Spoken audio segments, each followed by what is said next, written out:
반갑습니다. 서로 인사 한번 나누실까요? 네, 반갑습니다. 네, 정말 오랜만이네. 수고했네.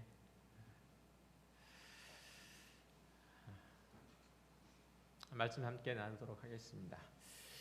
갈릴리 가나에서 왕의 신하의 아들을 고치시는 표적을 이루심으로써 그의 신하와 그 신하와 가족들을 하나님의 나라의 복음과 구원의 은혜로 초대하신 예수님께서는 이제 유대인의 명절이 되자 다시 예루살렘으로 올라오십니다. 유대인들은 유월절과 오순절 그리고 초막절 이 세 절기에 예루살렘에 와서 그 절기를 지키는 관습이 있었는데 예수님께서도 이 관습을 따라서 예루살렘에 오셨는지 아니면 보다 많은 사람들에게 효과적으로 복음을 전하시려고 이 절기를 택해서 오셨는지는 분명치는 않습니다. 하여튼 예수님은 예루살렘에 오셨고 본문에는 양문 곁에 있는 베데스다 못에 가셨다고 되어 있습니다. 느헤미야 시대에 예루살렘 성벽이 재건이 되었는데 그 당시에는 시가지 외곽으로 성벽을 둘러쌌고 그 중간중간에 10개의 출입문을 두었습니다. 그리고 그 출입문의 용도에 따라서 위치에 따라서 각각의 고유한 이름을 붙였는데 그 이름이 양문, 어문, 옛문, 골짜기문, 분문, 샘문, 수문, 어문, 마문, 어문 했죠. 마문 이런 것들로 이름을 붙여서 사용했어요. 어문은 잘 알다시피 생선이 들여올 때 사용하는 문이었고 분문을 통해서는 분뇨나 생활 쓰레기 그리고 제사에 쓰고 남은 그 동물의 부산물들을 가지고 나가서 흰놈의 골짜기에서 모아서 태웠죠. 그리고 이제 샘문은 실로암 샘 옆에 있다고 그래서 앞에 있다 그래서 샘문이었고 그리고 수문은 물을 가지고 드나드는 물길이죠. 물길이었고 그리고 양문은 제사에 쓸 양이 드나드는 그런 문이었고 이 양문을 지나고 조금만 가면은 이제 성전이 나오죠. 이 양해문 바깥쪽에 베데스다라고 하는 못이 있는 거죠. 이 베데스다라는 것은 은혜의 집이라는 의미를 가진 히브리어로 집이라는 뜻을 가지고 있는 벳과 그리고 자비 혹은 은혜라는 의미를 가지고 있는 헤세다를 합해 놓은 합성어예요. 그런데 이제 6월절의 어린 양이신 예수께서 이 양의 문을 통해서 예루살렘 성으로 들어오고자 이 베데스다 연못가를 지나가시죠. 마치 예수님의 운명을 미리 말씀하는 것 같은 그러한 언어의 유희인 거죠. 이 못은 총 길이가 여러분들이 생각하는 것보다 훨씬 더 커요. 총 길이가 110m 그리고 이제 폭은 한 50m 정도 되는 두 개로 나누어져 있는 못이에요. 그러니까 나일자로 나뉘어져 있고 그 중간에 벽이 하나 있어요. 그러니까 정확하게 거의 나일자로 되어 있는 거죠. 그리고 이제 그 네 가장자리에 행각이 각각 하나씩 있고 그 분리벽, 못과 못을 분리한 쌍둥이 못과 못을 분리하는 그 분리벽 중간에 또 행각이 하나 더 있어서 모두 다 행각이 5개예요. 이 베데스다라는 이름에 걸맞게 이 못에서 물을 마시고 목욕을 하면 병이 치료되는 효과가 있었기 때문에 이 연못이 아니죠. 못 주변에는 늘 아픈 사람들로 붐볐죠. 특히 가끔 이제 천사가 내려와서 물을 움직일 때가 되면 거기서 가장 먼저 못가에 있는 사람들 중에서 병자 중에서 가장 먼저 물에 들어가는 사람은 어떤 질병도 낫는다는 소문이 퍼져서 그 주위 행각에는 오래된 질병을 가지고 있거나 장애를 가진 사람들로 늘 붐볐죠. 이들은 이제 물이 움직이기를 기다리면서 진을 치고 있었던 거죠. 본문 3절에 보면 많은 병자, 맹인, 다리 저는 사람, 혈기 많은 사람을 특별히 언급하고 있는데 그 외에 다른 병자들도 많이 있었겠죠. 그런데 이 세 종류의 병자들을 언급하고 있는 이유는 아마도 사도 요한이 이들에게 특별한 의미를 부여하고 싶었기 때문일 거예요. 레위기 21장을 찾아볼게요. 16절 이하를 보겠습니다. 여호와께서 모세에게 말씀하여 이르시되 아론에게 말하여 이르라 누구든지 너희 자손 중 대대로 육체에 흠이 있는 자는 그 하나님의 음식을 드리려고 가까이 오지 못할 것이니라. 누구든지 흠이 있는 자는 가까이 하지 못할지니 곧 맹인이나 다리 저는 자나 코가 불완전한 자나 지체가 더한 자나 발이 부러진 자나 손이 부러진 자나 등 굽은 자나 키 못 자란 자나 눈에 백막이 있는 자나 습진이나 버짐이 있는 자나 고안 상한 자나 제사장 아론의 자손 중에 흠이 있는 자는 나와 여호와께 화제를 드리지 못할지니 그는 흠이 있은즉 나와서 그 하나님께 음식을 드리지 못하느니라. 이스라엘 백성들 중에서 육체 장애나 심각한 질병을 가진 자는 하나님께 제사를 드리러 오지 못하는 거죠. 그러니까 맹인이나 지체를 장애를 가지고 있는 사람이나 중풍병자나 나병 환자들이 주로 이제 거기에 해당돼 있던 거죠. 예로부터 이들은 하나님께 대해서 심각한 범죄를 저질렀기 때문에 그 언약 백성들 가운데 끊어짐을 당했다. 이러한 질병들을 얻게 돼서 장애를 갖게 되었다라고 여겼고 이들이 이제 정결하지 못하기 때문에 그렇게 하나님께 범죄하여 이 질병에 걸리는 부정한 사람이기 때문에 이 질병이 나아서 정결함을 얻기 전까지는 하나님께 가까이 오지 못하는 거죠. 그래서 이사야 선지자는 이 질병을 얻는 사람들을 무엇과 관련된 하나님의 언약에서 끊어진 자로 그렇게 분리를 해서 이렇게 이스라엘의 회복과 해방의 메시지를 전할 때 이런 언약에서 소외된 자들이 나음을 입어서 기뻐 뛰면서 하나님을 찬송하는 모습을 이렇게 묘사하고 있는 거죠. 그러니까 이스라엘 백성들이 자신들의 죄로 인해서 하나님의 언약 가운데서 끊어질 하나님의 언약 안에서 끊어질 위기에 있을 때 그들이 선지자의 말을 듣고 하나님께서 주신 그 명령을 따라서 자신을 정결케 하고 죄에서 돌이켜서 하나님 앞으로 다시 돌아올 때 하나님께서는 그들을 이스라엘 백성들을 회복하게 하실 것인데 그 회복되는 모양을 이렇게 묘사를 하고 있어요. 이사야서 35장 5절 6절을 볼게요. 그때의 맹인의 눈이 밝을 것이며 못 듣는 사람의 귀가 열릴 것이며 그때의 저는 자 이제 불구죠는 사슴같이 뛸 것이며 말 못하는 자의 혀는 노래하리니 이는 광야에서 물이 솟겠고 사막에서 시내가 흐를 것임이라. 이렇게 이제 얘기를 하고 있는 거예요. 그러니까 이런 장애를 가지고 있거나 심각한 질병이 걸린 사람들이 회복을 한다는 그런 이제 상징적인 표현들, 그 문학적인 묘사적인 표현들을 통해서 이스라엘 백성 전체가 하나님의 언약 가운데로 다시 들어올 것을, 하나님의 은혜로 회복될 것을 이렇게 묘사를 하고 있는 거예요. 이해되셨죠?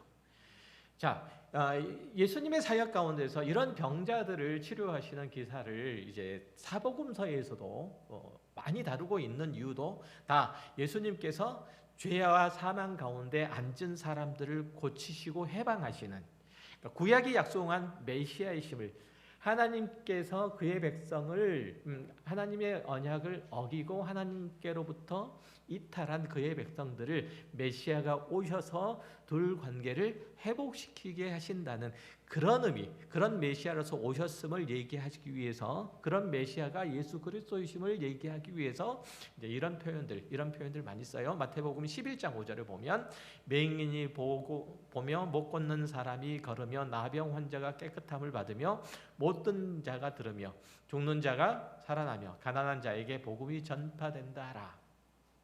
이 구절은 세례 요한이 그의 제자들을 보내서 예수님께서 하나님께서 보내신 그리스도인지를 메시아인지를 묻는 질문에 대한 예수님의 답변이에요. 예수님께서는 하나님의 저주와 심판 가운데 있는 죄인들을 구원하려 이 땅에 오신 그리스도이심을 그의 치유 사역과 회복 사역을 통해서 보여주고 계시다는 거예요.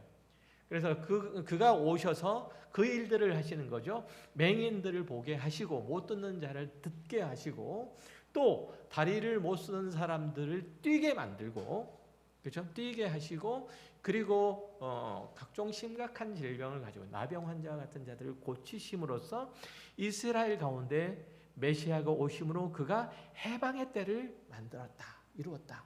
이런 의미로서 지금 사복음서에서는 예수님의 메시아 사역을 병자를 고치는 사역으로 그렇게 묘사를 하고 있는 거예요.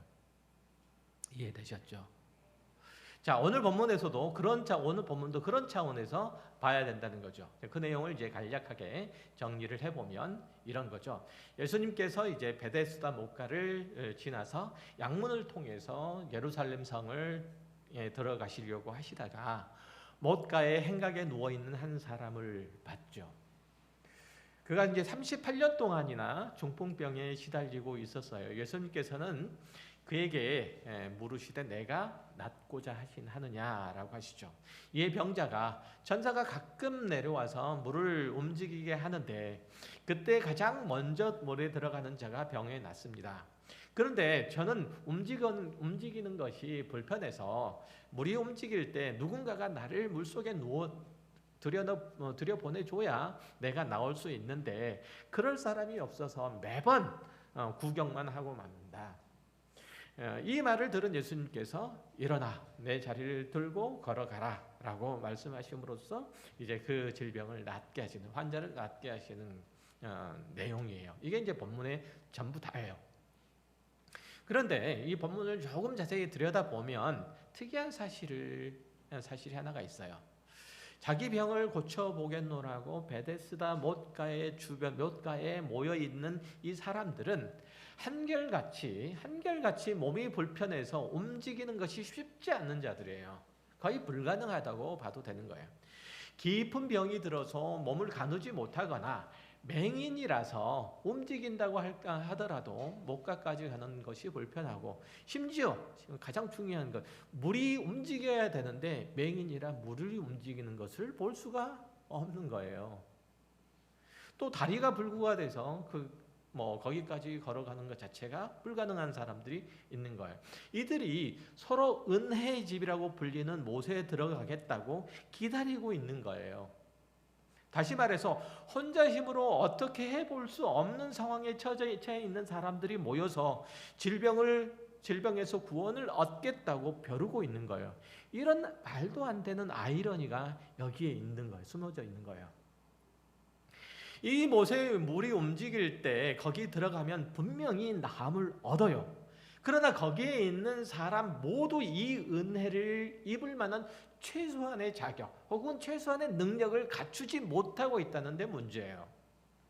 물에 들어갈 그 몇 걸음마저도 누군가가 은혜를 베풀어 줄 때만 움직일 수 있는 거예요. 그런데 이들에게 은혜의 집은 반쪽짜리 은혜의 집인 거죠. 성경에서 은혜란 보통은 행위와 대조되는 단어로 스스로 어떤 조건이나 자격을 만족시키지 못하고 그리고 못한 채로 어떤 결과를 얻는 것을 말하죠. 그런데 베데스다 못가에 모여있는 사람들에게 어떤 행위를 요구하고 있으니 이 은혜의 집이 사실은 은혜의 집이 아닌 거죠. 그렇죠? 여기에 등장하는 맹인들이나 다리가 불구가 된 사람들이나 중풍병자들 중에 물이 움직일 때 자기 힘으로 못에 들어갈 수 있는 사람은 없어요.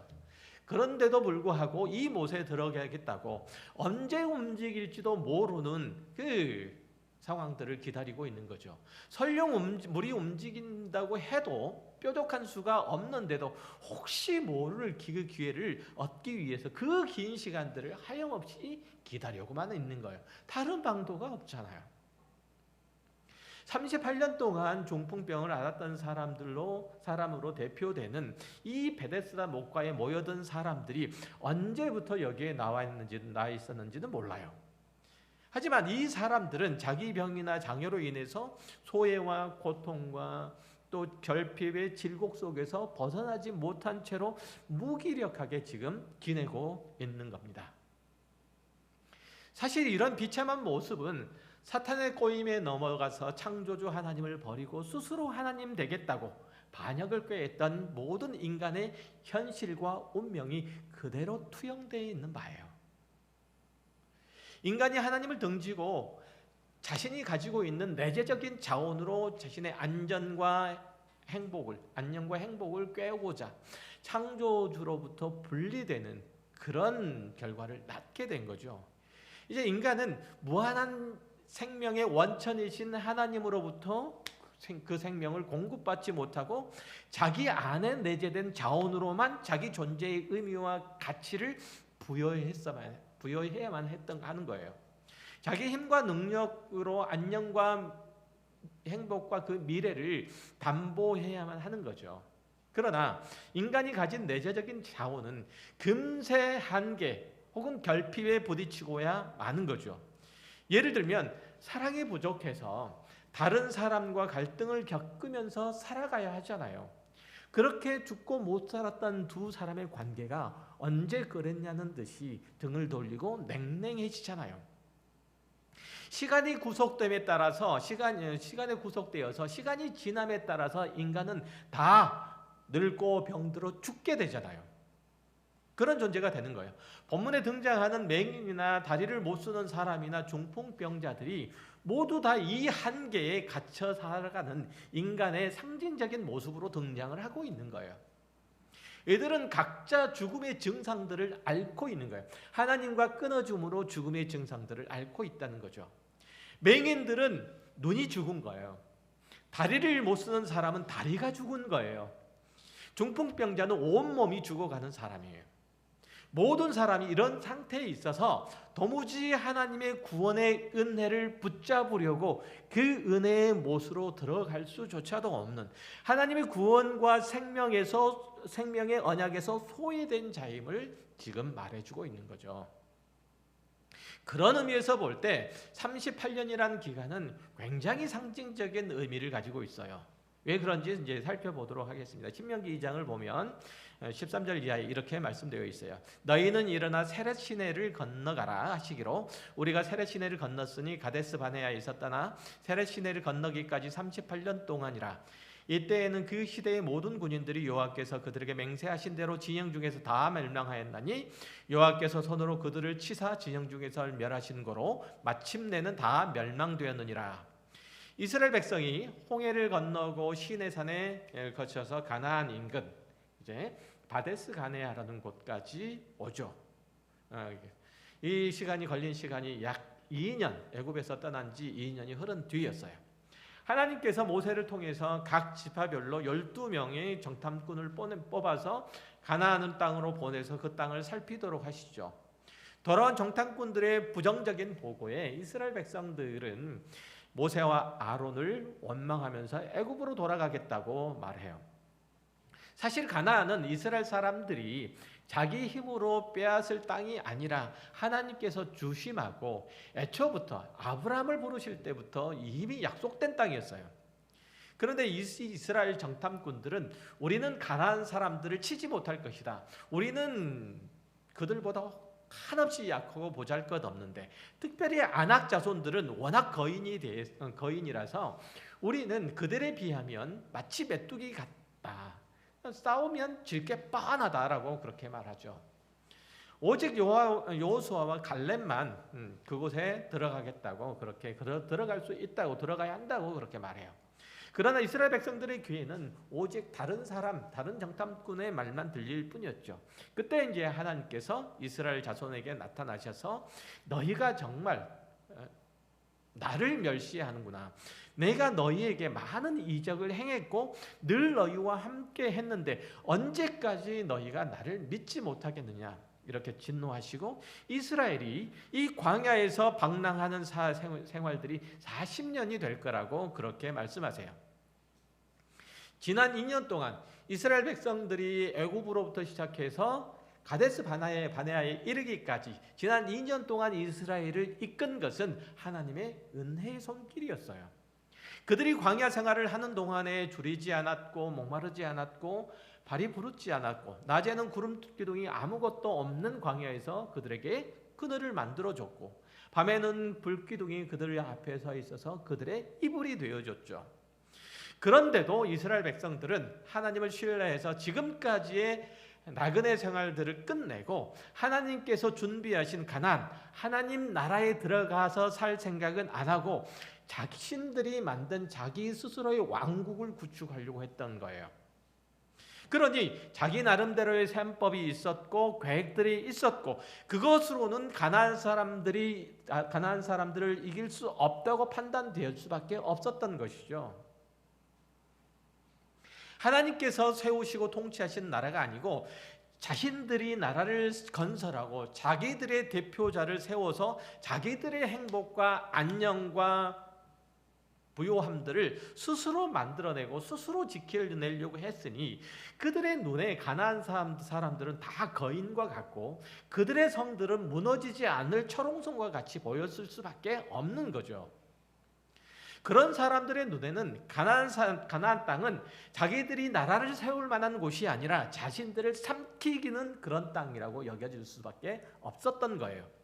그래서 그들은 하나님의 언약을 거절했고 하나님의 언약에서 스스로 소외되는 길들을 선택을 했죠. 이스라엘 백성들은 하나님을 의지하는 것보다는 차라리 자신을 믿는 것이 훨씬 더 안심되었던 거예요. 내가 하나님을 믿는 것보다는 하나님을 따르는 것보다는 하나님의 말씀에 순종하는 것보다는 내 뜻을 세우고 내가 가지고 있는 능력들을 앞세워서 내가 내 길을 개척하는 게 더 낫다라는 거예요. 그래서 결국은 이들이 그들의 귀착지는 38년 동안 무기력하게 광야를 떠돌아다니면서 하나님을 더 배우고 경험해야 되는 것밖에 없었던 거죠. 마치 베데스다 물가에서 물이 움직이기를 기다리고 있지만 설령 물이 움직인다고 할지라도 거기에 들어갈 수 없었던 오랜 동안 병을 앓고 있는 자들과 같잖아요. 가나안 땅은 은혜의 땅이에요. 그 땅을 하나님께서 주심하고 약속한 땅이에요. 그러나 그들은 그곳에 들어갈 수 있는 능력이 없었어요. 왜냐하면 그것은 하나님께서 들여보내 주셔야만 하기 때문이에요. 베데스다 못은 은혜의 못이에요. 그곳에 들어가면 병자들의 질병이 나아요. 그러나 그들은 그 못에 들어갈 수 없어요. 왜냐하면 하나님의 은혜가 그들을 그 못에 들어가게 하기 때문이에요. 똑같죠? 잘 듣고 계세요? 그러니까 여기 목가에 모인 사람들은 아무도 그럼에도 불구하고 그럴 능력, 옷에 들어갈 능력이 없음에도 하나님의 은혜가 아니라 자기들이 걸어서 그 물에 들어가려고 애를 쓰는 거예요. 그러니 그 중에 아무도 옷에 들어갈 수가 없는 거죠. 자기를 구원할 사람은 오직 자신밖에 없다고 믿었던지라 끝까지 그 행각 가운데서 벗어나지를 못하는 거예요. 이것이 사실은 모든 인류가 겪는 가장 심각한 질병이에요. 인류는 여태까지 자신을 구원할 방법이 있고 능력이 있다고 믿었잖아요. 그래서 여태까지 여러 위기들이 있었지만 지혜를 모으고 기지를 발휘해서 여러 가지 위기들을 극복해왔다고 그렇게 믿고 있어요. 그러나 멀리 갈 것도 없이 현대인의 삶을 들여다보면 전혀 그렇지 못하다는 것을 금방 확인할 수 있는 거죠. 배가 고픈 게 싫어서 많이 먹는 바람에 그게 병이 되고 편하느라고 움직이지 않고 활동하지 않아서 오히려 더 아프고 정보를 많이 얻으려고 온갖 것들을 다 주워 담고 모으고 보게 됨으로써 오히려 머릿속이 뒤죽박죽이 되어버렸잖아요. 진리라는 것을 찾다가 진리를 찾지 못해서 진리는 없어 라고 그렇게 선언하는 지경에 와버렸잖아요. 어느 것을 얻으면 반대쪽에 있는 것들을 잃고 높은 데 있는 것을 따르려고 올라가면 오히려 낮은 데서 무너져 버리는 거죠. 각자의 자유와 개성을 강조하다 보니까 공동체의 조화와 협동들을 다 잃어버리고 빠름과 편리함이 미덕이 되다 보니까 놓치고 가는 것들이 너무 많아요. 부실한 것들이 너무 많잖아요. 아파트 공사 현장이 무너지는 것들이 그런 거잖아요. 상대방의 실수를 용납하지 못하게 되는 거죠. 마치 제로섬 게임을 하는 것과 똑같은 거예요. 인간이 처음 닥친 하나님을 처음 버렸을 때 닥친 그 혼란, 그 위험, 그 결핍, 그 소외, 한 발자국도 더 나아가지 못한 상태가 지금이에요. 그렇잖아요. 그러니까 인간은 다 진리를 찾지 못하고 맹인이고 구원을 향해서 나아갈 수 없는 다리 못 쓰는 장애인들이고 생명을 공급받지 못해서 바짝 마른 중풍병자와 같은 존재라는 거예요. 모든 인간이 다 그렇다는 거죠. 그런데도 끊임없이 내가 저 물속에 들어가기만 하면 나는 나음을 얻을 수 있다라고 그렇게 생각을 하죠. 그렇게 속이죠. 내가 저기만 가면 저것만 얻으면 더 바랄 것이 없이 다 될 텐데 나는 행복하고 만족스럽고 안전할 텐데 이렇게 스스로를 속이고 주변에 있는 사람들도 다 속이고 그렇게 살아가고 있잖아요. 성도라고 해서 안 믿는 사람과 그러면 특별하게 다르다. 저는 특별하게 다를 것이 없다고 생각해요. 우리의 기도는 대부분 그래요. 주님, 제가 가장 먼저 저 못 속에 들어가게 해 주십시오. 그렇게 할 수 있도록 힘을 좀 주십시오. 하나님, 우리 아들이 좋은 직장에 들어가서 경제적으로 안정이 되고 좋은 신부감 만나서 가정 잘 꾸려서 알콩달콩 살면서 하나님을 잘 섬기게 해주십시오. 하나님, 이번 사업의 아이템을 대박나게 해주셔서 그것들 가지고 제가 하나님의 일들을 잘 할 수 있도록 해주십시오. 그런데 아들이 좋은 직장을 다니는 것과 하나님을 잘 섬기는 것과 무슨 도대체 상관이에요? 내가 추진 중인 아이템이 잘 돼서 하나님의 일들에 봉사하지 않으면 하나님께서도 손 놓고 아무것도 할 수 없은 채로 그냥 보고만 계셔야 하는가요? 하나님은 내가 돕지 않으면 그렇게 무기력하신 분인가요? 자녀가 좋은 직장을 갖고 행복한 가정을 꾸리기를 소망하는 거 전혀 문제가 없어요. 그렇게 돼야죠.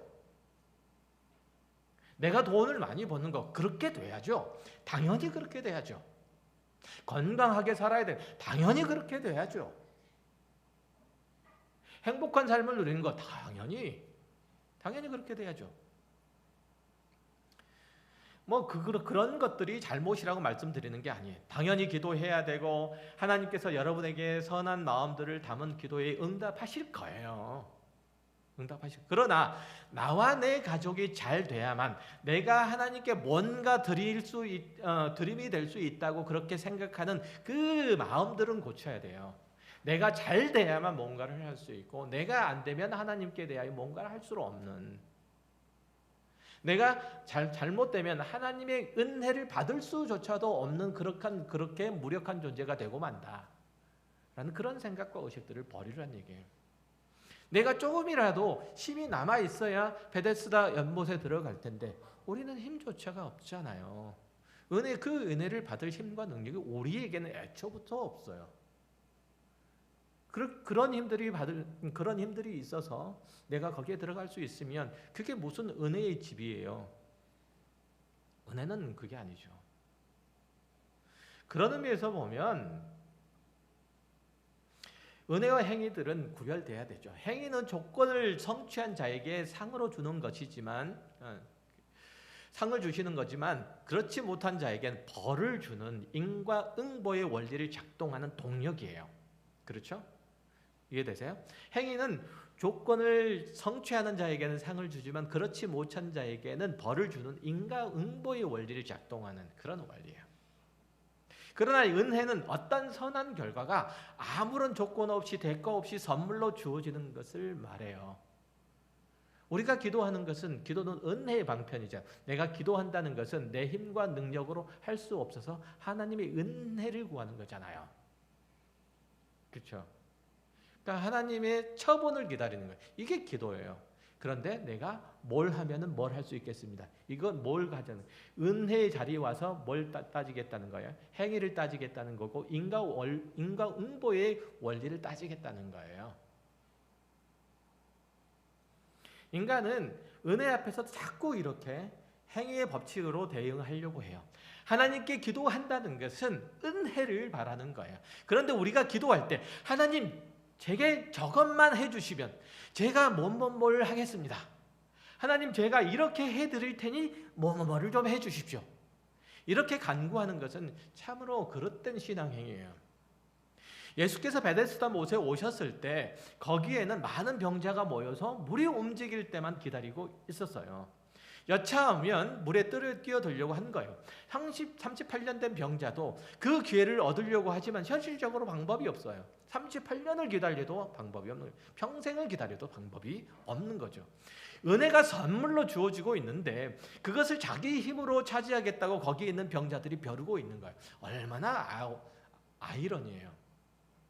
쓸데없는 아우성이고.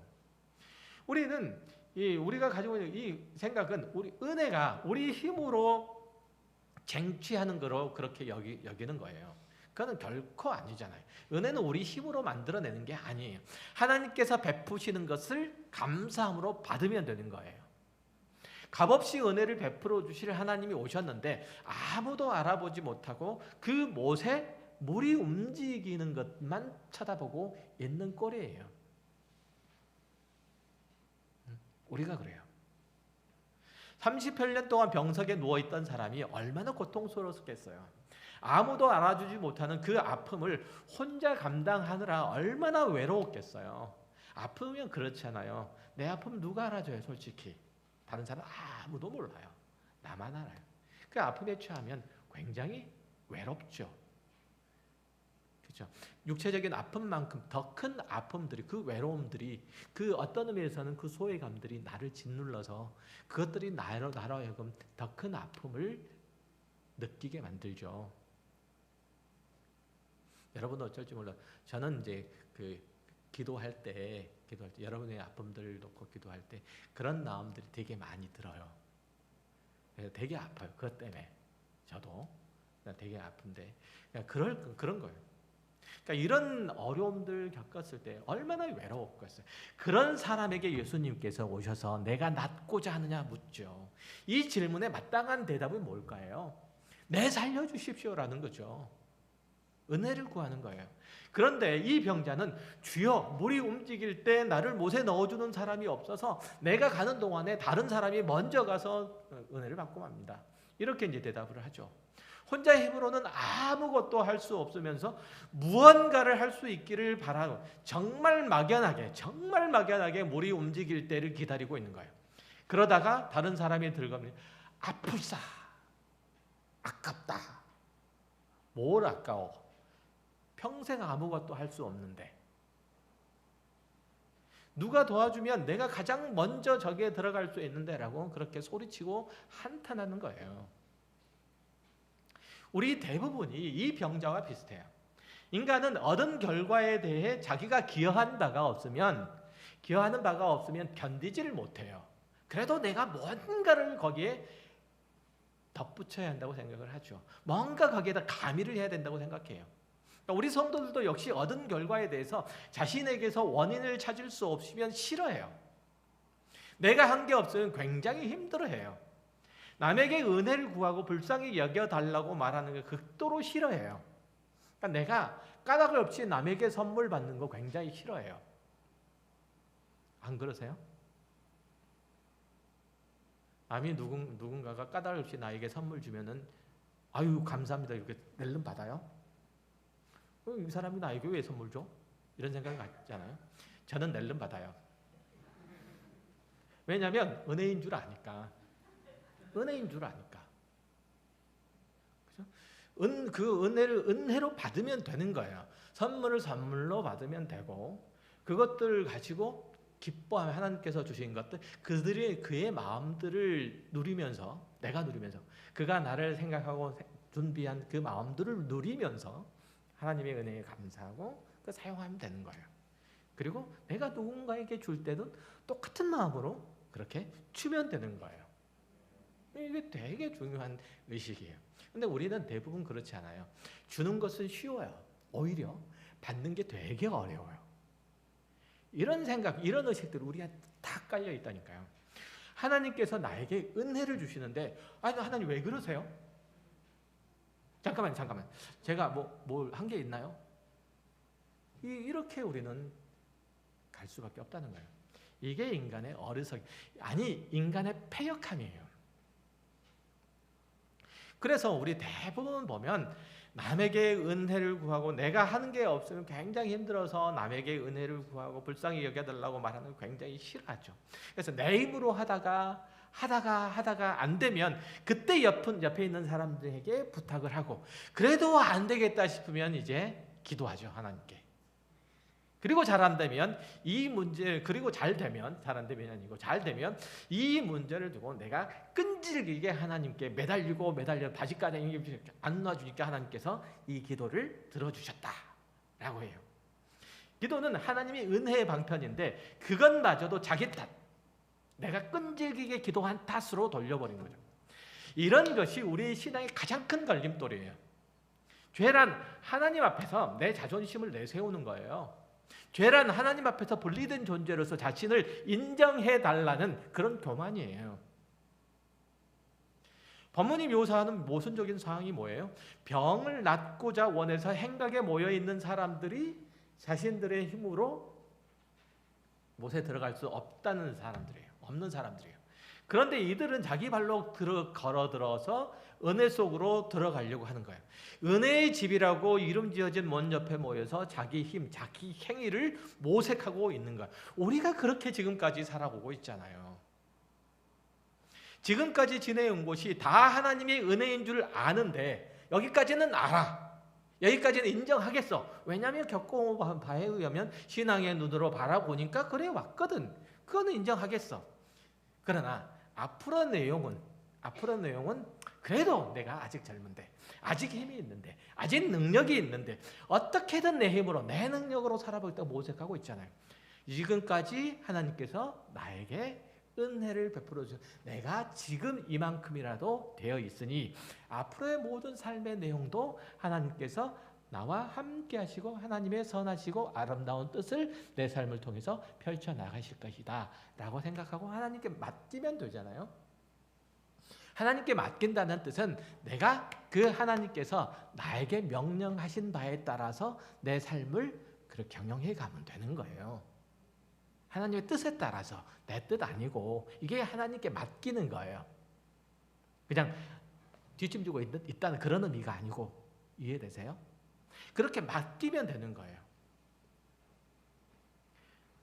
그런데 어떻게든 내 뜻대로, 내 힘대로 살아보려고 하죠. 이런 태도는 하나님의 은혜를 인정하지 않는 거죠. 38년 된 병자로 대표되는 행각에 모여있는 사람들에게 가장 필요한 것은 병에서 해방되는 것이에요. 그래서 예수님께서 그곳에 오셔서 일어나 내 자리를 들고 걸어가라라고 명령하시잖아요. 이 말씀을 들은 병자는 즉시로 일어나서 자리를 들고 일어나서 걸어갔어요. 예수님께서 못에 넣어주신 것이 아니라 이렇게 은혜요. 이게 예수님께서 그곳까지 직접 찾아오셔서 그를 구원해 주신 거예요. 그런데 하필 그 날이 안식일이에요. 유대인들이 그들이 가지고 있는 전통 중에 안식일에 할 수 없는 일이 39가지가 있어요. 39가지가 있는데 그 중에 하나가 안식일에 물건을 옮기는 거예요. 그 자리를, 안식일을 들고 일어났다는 거죠. 그러니까 이 자리를 들고 38년 된 걸어가는 중풍병자를 본 유대인들이 가만히 있을 리가 없는 거죠. 어딜 안식일인데 자리를 들고 가느냐? 병 나은 사람들에게 힐나네요. 우리에게 가장 중요한 것은 그래서 윤리도 아니에요. 법도 아니에요. 철학도 아니에요. 이상도 아니에요. 가장 중요한 것은, 기독교 신앙의 가장 중요한 것은 생명과 진리예요. 기독교는 생명의 종교예요. 예수님은 이것을 주시려고 이 땅에 오신 거죠. 우리에게 윤리를 가르치시려고 오신 것이 아니에요. 우리에게 법을 규정하라고 오신 것이 아니에요. 이 병자는 38년 동안 소외와 결핍과 무기력과 허무함으로 자기 생애를 채워왔어요. 그는 살아있었지만 살아있었던 게 아니었던 거죠. 그러니 이에게 주님께서 필요한 그 생명을 주신 거예요. 사람들에게 철저히 외면받고 소외되었던 그가 예수님께 주목받고 환영받았고 사망의 그늘에 앉아있던 그가 하나님의 생명을 나누게 되었던 거죠.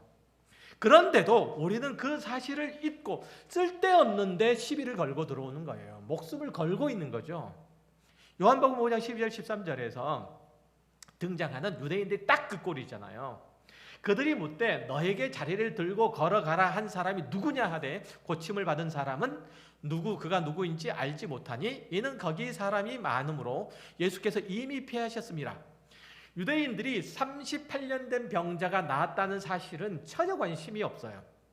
사실 이 병자는 이미 그 긴 세월을 강제로 안식을 당하고 있었던 거예요. 아무것도 할 수 없었잖아요. 강제 안식을 당하고 있었어요. 그는 아무것도 하지 못하고 자리를 보존하고 누워 있어야만 했다.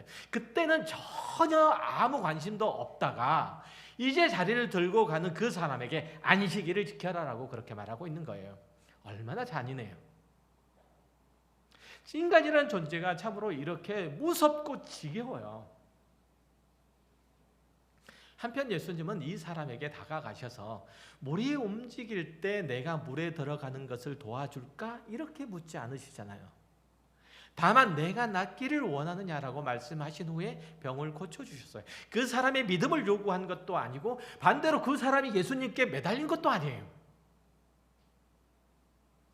이게 은혜의 성격이라는 거죠. 은혜란 그것을 구하는 자에게 권리나 책임이 있는 게 아니에요. 주시는 하나님께 그 주도권이 있죠. 그리스도인은 은혜를 구해서 얻은 사람이 아니라, 다시 한번요. 그리스도인은 은혜를 구해서 얻은 사람이 아니라 그저 은혜를 입은 사람이에요. 그래서 자랑할 것도 없죠. 그런데도 나는 기도함으로써 은혜를 많이 받은 사람이다. 이렇게 자랑하는 사람들이 얼마나 많아요. 그래서는 안 되는 거죠. 은혜는 하나님께서 오셔서 대가 없이 주신 거예요. 왜 주셨는지 우리는 알 수 없어요. 왜 나를 구속하셨는지 난 알 수 없도다. 이게 은혜죠. 어떤 것들은 그것이 하나님의 은혜인지도 모르고 우리에게 채워졌고 우리는 그것들을 누려왔어요. 여러분들이 이건 하나님의 은혜다라고 느끼지 못하는 것들 중에서 하나님께서 베풀어 주시는 은혜가 얼마나 많은 줄 아세요? 내가 너에게 베푼 내 은혜야라고 하나님께서 나에게 그것을 주시면서 생색내시는 거 보셨어요? 그렇지 않아요. 너희가 이 은혜를 내가 너에게 줄 테니 너는 그 은혜를 받을 만한 조건을 갖추라. 이렇게 말씀하시는 거 보셨어요? 그렇지 않으시잖아요. 우리를 기독교 신앙으로 들어오게 한 것은 이런 하나님의 생명과 은혜죠. 교회는 그 무차별적인 하나님의 은혜를 받은 사람들의 모임이에요. 우리는 어떻게 이 자리까지 왔으며 왜 이 황금 같은 휴일에 교회에 와서 하나님을 예배하고 있는지 우리는 잘 몰라요. 38년 된 병자에게 어떤 이가 와서 내 자리를 들고 가라 라고 해서 내가 걷게 되었습니다라고 그 중풍병자가 고백한 것과 똑같아요. 세례 요한이 여기에 있는 돌들로 아브라함의 자손이 되게 하시리라고 외쳤던 그 돌들이 바로 우리인지도 몰라요. 우리는 알 수 없는 하나님의 은혜로 이곳에 앉아 있는 거예요. 그리스도인은 우리는 하나님의 은혜로 죄사함을 얻고 새 생명을 얻어서 이곳에 있죠. 그런데도 우리는 자격을 갖추고 실력으로 예수님을 만난 것처럼 그렇게 굴 때가 많죠. 누군가가 예수님께 오면 이 사람이 과연 예수님을 만날 만한 사람인지, 은혜를 받을 만한 사람인지, 그런 그릇은 준비되어 있는지 따지면서 쓸데없는 소리를 하는 사람들이 참 많아요. 생명이 필요한 사람에게 자꾸 율법적인 잣대들을 들이대는 거죠. 예전에 한창 잘 나갈 때 일들을 말하면서 나 때는 말이야 일주일 내내 교회에서 철야 기도를 했어. 요즘 애들은 참 믿음이 없어. 열심이 없어. 나 때는 말이야 삼각산에 올라가서 소나무 뿌리를 몇 개를 뽑았는지 모르는데. 삼각산이 민둥산인가? 그래서 요즘 애들은 급할 것도 없고 열정도 없고 뭐 이렇게 이제 다른 사람의 신앙을 평가하느라고 정신이 없죠. 말씀드렸듯이 은혜는 받을 만한 자격을 갖춘 사람이 없어요. 그런데도 우리는 쓸데없는 자존심을 내세우고 자기를 자랑하듯이 나는 은혜를 받을 만했어라고 스스로를 높이죠. 내가 그토록 부르짖지 않았으면 기도 응답을 받았을 리가 없지. 내가 성실하게 헌신하니까 하나님께서 나를 예뻐해 주셔서 이만큼 지켜오도록 해주시는 거야. 너도 열심을 내서 신앙생활을 해봐. 하나님께서 너의 소원을 들으실 거야. 물론 신앙의 권면을 하는 것은 좋지만 자기 자랑을 하듯이 늘어놓는 것은 하나님의 은혜를 깎아내리는 거예요. 교회는 하나님의 은혜가 은혜로 여겨지는 곳이어야 해요. 게으름과 나태함과 무질서와 무책임과 무성의가 난무해도 좋다는 것은 아니에요. 다만 이곳은 하나님의 은혜의 집이라는 뜻이에요. 예수님께서 베세스다 생각에서 소망이 없이 살아가던 병자를 일으키셨듯이 우리도 그렇게 은혜를 입고 여기까지 왔잖아요. 그러면 그 은혜가 교회를 지배해야 되는 거예요. 그 은혜가 내 가정을 지배해야 되는 거예요. 그 은혜가 내 삶의 전 영역을 지배하도록 내가 하나님 앞에 엎드려야 되는 거예요. 내 혈기가 나를 지배하도록 하지 않도록, 내 혈기가 내 가정을 지배하지 않도록, 내 뜻과 내 욕심이 내 앞길을 지배하지 않도록 그렇게 해야 된단 말이죠. 말씀이 요구하신 대로 살면서 하나님의 은혜를 구해야 돼요. 내가 하나님의 말씀대로 살 테니 내 인생, 내 삶, 내 선택하고 내 결정하는 바, 이건 하나님의 뜻이니 이제 하나님께서 마음대로 하십시오. 이런 배짱 정도는 있어야 되잖아요. 이런 배짱 정도는. 그렇지 않고 내가 하나님의 사람으로 신실하게 하나님 앞에 서 있다라고 얘기할 수 있어요. 어떻게 하면 하나님 앞에서 하나님과 안 마주치고 살까? 하나님께 아쉬운 소리 하지 않고 살까? 고민하면서 자기 성을 쌓으려고 하지 마시고, 자기 중심으로 도는 세상을 만들려고 하지 마시고, 하나님께 매일의 은혜를 구하고 사세요. 매일의 은혜를. 오늘 나에게 은혜를 주십시오. 오늘 은혜면은 좋습니다. 내일 은혜를 안 주시고 나를 데려가시면 더욱 땡큐입니다. 제가 어제 우리 형제랑